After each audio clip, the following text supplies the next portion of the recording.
கர்ப்பிணி பெண்கள் பாராசிட்டமல் மாத்திரை சாப்பிட்டால் கருவில் இருக்கும் குழந்தையின் மூளையில் பாதிப்பு ஏற்படும் என்றும் மருத்துவ ஆராய்ச்சியில் தெரிவிக்கப்பட்டுள்ளது. அது பற்றி பொது மருத்துவ ஆலோசகர் சுவாமிகனுவிடம் நமது செய்தியாளர் பத்மபிரியா கலந்துரையாடதை தற்போது காணலாம். பொதுவாக நமக்கு காய்ச்சல், தலைவலி, சளி, ஜுரம் இப்படி எந்த பிரச்சனை வந்தாலும் நம்மளில் பெரும்பாலானவங்க பண்ணுற முதல் வைத்தியம்னா ஒரு பேராசிட்டமல் டேப்லெட்டை வாங்கி எடுத்துக்கிறது தான். ஆனால் அப்படி பேராசிட்டமல் டேப்லெட் அதிகப்படியாக எடுத்துக்கிறதுனால நம்ம உடலுக்கு நிறைய பாதிப்புகள் ஏற்படும் அப்படின்னு சமீபத்திய மருத்துவ ஆய்வில் தெரிவிச்சிருக்காங்க. இது பற்றி கூடுதலாக விவரிக்கிறதுக்காக இணைஞ்சிருக்காரு மூத்த பொது மருத்துவ ஆலோசகர் டாக்டர் சுவாமிகண்ணு. அவர்கிட்ட விரிவாக கேட்டு தெரிஞ்சுக்கலாம். வணக்கம் சார். இப்படி தொடர்ந்து பேராசிட்டமல் டேப்லெட்ஸை அதிகப்படியாக எடுத்துக்கிறதுனால லாங் டேர்ம் எஃபெக்டாக நம்ம உடம்புல என்ன மாதிரியான பாதிப்புகள் ஏற்படும்? பேராசிட்டமால் தான் உலகத்திலேயே அதிகமாக யூஸ் பண்ணுற மருந்தாக கருதப்படுகிறது. இந்த ஊரில் நீங்கள் அமெரிக்கா எடுத்தாலும் எந்த கண்ட்ரி எடுத்தாலும் அதிகமாக பயன்படுத்துறது பேராசிட்டமால் தான். இதில் என்னன்னா இந்த மருந்து மருத்துவரோட அறிவுரை இல்லாமையே வாங்கலாம். ஓவர் த கவுண்டர் மெடிசன் சொல்லுவாங்க. நீங்கள் போய் கேட்டிங்கன்னா கொடுத்துருவாங்க. அந்த மாதிரி கொடுக்கப்படுறதுனால சில நேரத்தில் அதை அதிகமாக யூஸ் பண்ணுறதுக்கு வாய்ப்பு உண்டு. ஒரு அளவோடு சாப்பிட்றது நல்லது. ஏன்னா அளவுக்கு மீறினால் அமிர்தமும் விஷம்னு சொல்லி நமக்கு எல்லாம் முன்னாலே தெரியும்.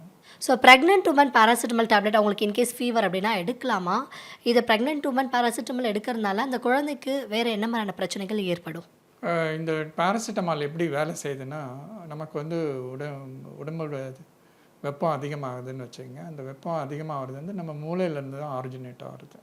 ஸோ அது அந்த மூளையில் தான் போய் இது வேலை செஞ்சு அந்த ப்ராஸ்டக்லாண்டினை குறையுது. ஸோ இதே இப்போ ஒரு ப்ரெக்னெண்ட்டாக இருக்கிறவங்க அந்த டேப்லெட் எடுத்தாங்கன்னா அது அவங்களுக்கு குழந்தைக்கு சத்து போகும்போது இந்த மருந்தும் கலந்து போகிறதுக்கு வாய்ப்பு உண்டு. அந்த மாதிரி வாய்ப்பு வந்த பிறகு தான் இந்த நீங்கள் சொன்ன ADHD அப்புறம் மூளை பாதிப்பு இதெல்லாம் ஏற்பட வாய்ப்பு உண்டு. ஆனால் அளவோடு எடுத்து மருத்துவ ஆலோசனையோட எடுத்தால் அதில் பாதிப்பு வர்றதுக்கு வாய்ப்புகள் குறைவு. 100% வராதுன்னு சொல்ல முடியாது. இப்போ 100 பேர் ரோட்டில் போனால் 100 பேருக்கு அடிப்படாது, ஆக்சிடெண்ட் ஆகாது. யாராவது ஒருத்தருக்கு ஆக தான் செய்யும். அது எல்லா மருந்துக்கும் பொருந்தும். ஸோ அதனால் ப்ரெக்னெண்ட்டாக இருக்கிறவங்க ஆலோசனையின் பேரில் எடுக்கிறது நல்லது. இப்போ அளவுக்கு அதிகமான டோசேஜில் ஒருத்தர் பேராசிட்டமல் நாலேஜ் இல்லாமல் எடுத்துட்டாங்க அப்படின்னா சடனாக அவங்களுக்கு என்ன மாதிரியான எஃபெக்ட்ஸ் உடம்புல ஏற்படும்? உயிர் பறிப்போகிறதுக்கான வாய்ப்புகள் இருக்கா? ஒரு 3 கிராம்லேருந்து 4 கிராம் வரைக்கும் ஒரு டாக்ஸிக் லெவல் கிடையாது. அதுக்கு மேலே போனால் தான் முக்கியமாக பாதிக்கிறது அந்த கல்லீரல் தான். நான் முன்னாலே சொன்னேன். கல்லீரல் பாதித்தா என்னாகும்? மஞ்சக்காமாலை வரும். மஞ்சக்காமாலை வந்தால் அந்த பிலிருபின் என்ற கெமிக்கல் பிளட்டில் அதிகமாகி மூளையை பாதிக்கும். மூளையை பாதிச்சுன்னா கோமாவில் போகிறதுக்கும் வாய்ப்பு உண்டு. பட் ஆனால் இந்த பேராசிட்டமால் அதிகமாகி பாய்சனிங் வந்துச்சுன்னா அதுக்கு தேவையான மருந்து இருக்குது, கொடுக்கலாம். ஆல்ரெடி ஒருத்தர் ஒரு மெடிக்கல் கண்டிஷனில் இருக்காங்க, ஏதோ ஒரு டேப்லெட்ஸ் ஹெல்த் இஷ்யூனால சாப்பிட்டுட்டு இருக்காங்க. அவங்க ஏற்கனவே சாப்பிட்ற டேப்லெட்டும் இந்த பேராசிட்டமலும் சேர்ந்து அவங்க பாடியில் வேறு ஏதாவது ஹெல்த் இஷ்யூஸை க்ரியேட் பண்ணுறதுக்கான வாய்ப்புகள் இருக்கா? கண்டிப்பாக. எந்த மருந்துக்குமே இந்த ட்ரக் இன்ட்ராக்ஷன் ஒன்று இருக்குது. இப்போது நீங்கள் எடுக்கிற மற்ற மருந்துங்களும் அந்த கல்லீரல் வழியாக போய் ப்ராசஸ் ஆகுதுன்னா இதுவும் அதில் சேர்ந்து போவோம். அதனால் அதனுடைய பாதிப்புகள் அதிகமாகிறதுக்கு வாய்ப்பு உண்டு. ஒரு மருந்தோட இன்னொரு மருந்து சேரும்போது அது விஷமாக மாறுறதுக்கும் வாய்ப்பு இருக்குது. இல்லை ஒரு மருந்து சரியாக வேலை செய்யாமல் போகிறதுக்கும் வாய்ப்பு இருக்குது. ஒரு முக்கியமான மருந்து நம்ம எடுத்துகிட்டு இருக்கோம், ஹார்ட்டுக்கு சம்மந்தப்பட்டதுன்னு, இந்த மருந்து அதோடு சேரும்போது அதனுடைய வீரியம் குறைஞ்சிச்சுன்னா இந்த இருக்கிற இதய நோய் அதிகமாகிறதுக்கு வாய்ப்பு உண்டு. வேறு எந்த மாதிரியான ஹெல்த் கண்டிஷனில் இருக்கிறவங்க பேராசிட்டமலை தவிர்த்துக்கலாம் அப்படின்னு நீங்கள் சஜஸ்ட் பண்ணுவீங்க?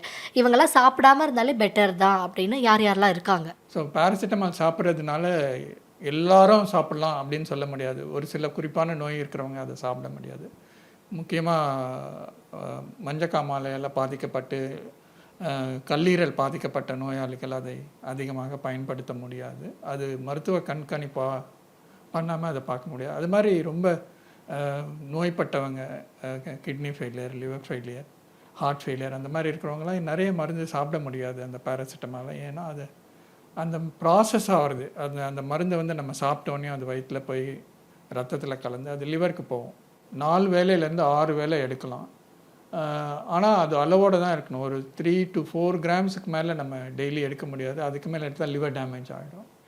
ஸோ இப்போ பெரியவங்க பேராசிட்டமல் ஃபீவர் ஹெட்டேக் எல்லாத்துக்கும் யூஸ் பண்ணுறாங்க.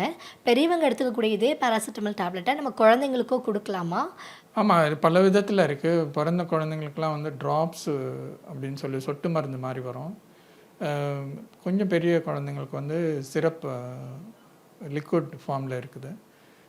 இன்னும் பெரிய குழந்தைங்களுக்கு வந்து குறைவான ஸ்ட்ரென்த்தில் வந்து 250, 250, 125 அந்த மாதிரியான டோசேஜில் வருது.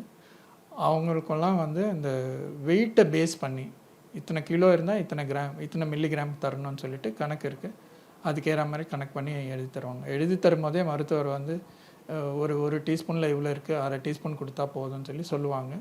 தமிழ்ச்சனம் செய்திகளுக்காக ஒளிப்பதிவாளர் லோகேஷுடன் செய்தியாளர் பத்மபிரியா.